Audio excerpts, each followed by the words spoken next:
Is that not right? That's right, my lord. And according to the tenets of your faith,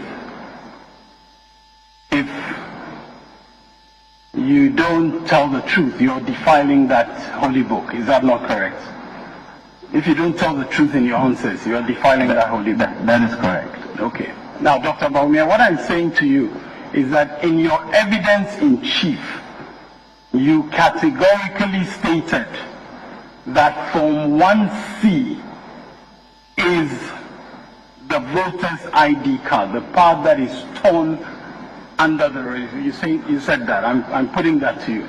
No, my lords. What I said was that the bottom of Form 1C is cut out, laminated, and that forms your voter's ID card with those details there. This is what I recall saying.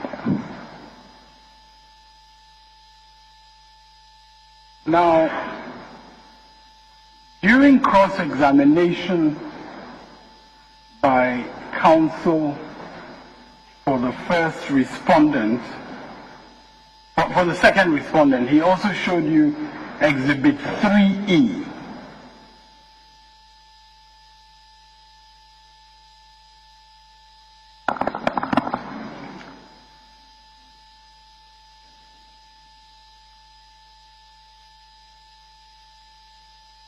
Doesn't have to show it. Exhibit 3, just show it to him. It's in evidence, just show it to him. Exhibit 3, is that Exhibit 3E? That is Exhibit 3E, my lord. And you remember during his questioning, you did not immediately recognize the signature that he was drawing your attention to. You remember? Yes, I do. You did not immediately recognize that. That's correct. And then you recognized it. Yes, I did. And you indicated that that signature is the signature of the first petitioner, Nana Adodankwa Akufo-Addo. Is that not correct? That looks like his signature, yes. Now, since you testified, has he confirmed to you that he indeed signed that document? Has he confirmed that to you? No, he has not. You haven't asked him? No. You haven't asked him? You have not asked him? Counsel, you have not asked him. Answer my question. Have you asked him or have you not asked him? I have not asked him. You have not asked him? Yes. Fair enough.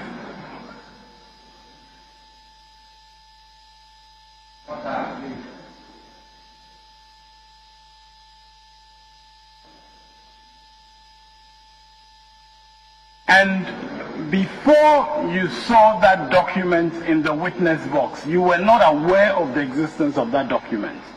Is that correct? I was aware that appointments had been made, but the issue that we're dealing with was 22 unknown polling stations. Those 22 polling stations are identified on the collation sheet only by their polling station code, not by their names. In this letter, no polling station codes appear, and so there really is a disconnect. Dr. Bawumia, there is no disconnect. Let me just put my question again and try and give me a truthful, direct answer. Okay?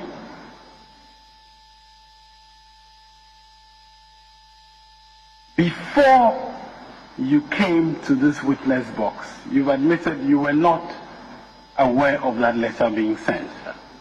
Yes, I've not seen this particular letter, no. You were not aware it was sent. I've not seen this letter, no.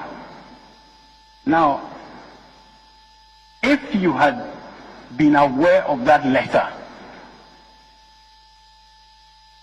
if you had been aware, if you want to answer my questions, you can go into the witness box, but I'm not going to have, with the greatest respect, we are objecting to this. With the greatest respect, I'm not going to have objecting to the on the other side, trying to coach the witness in the witness box. I'm not going to have that. Yeah, because that's what's happening. I'm beginning a question and I hear speculation and so on. It's not right. It's not right. Let him finish the question and yes. Now, it is speculation. Yeah, but you are not allowed to sit down and say speculation. Resume your seat. Resume your seat. Yes, yes. Now, if you had been aware of that letter, Dr. Bawumia, What are you objecting to? There is no jury trial so that we think even if the person is alive, he will. If you do well, Yeah, but the judge allow is Tsatsu to finish the question. And I would want to advise all counsel, if you have any objection, let your lead counsel raise the objection rather than you raise your voice in disapproval or not. This is not fine. Now, Dr. Bawumia, if you had been aware of this letter before you deposed to your affidavit to this court,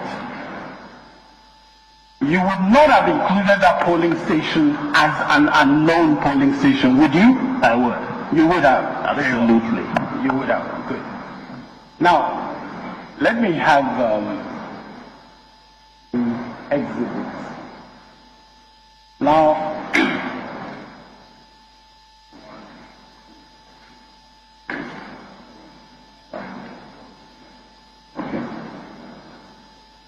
now, five other examples, three. 5 other documents were made available to you, which show that your party, the New Patriotic Party, sent letters in respect of a number of polling stations indicating that polling agents were being appointed to those polling stations. And you have acknowledged that, and it's been tendered in evidence. Yes, my lord. Now, if you had been aware of those letters, would you still, in your affidavit, have described them as unknown polling stations? Yes, my lord. We would have still described them as unknown. Now, you see, by the way, have you checked, since you gave evidence from any official of your party, whether there are any more such letters in respect of other polling stations? Have you checked petition? No, I have not, my lord. You have not, okay.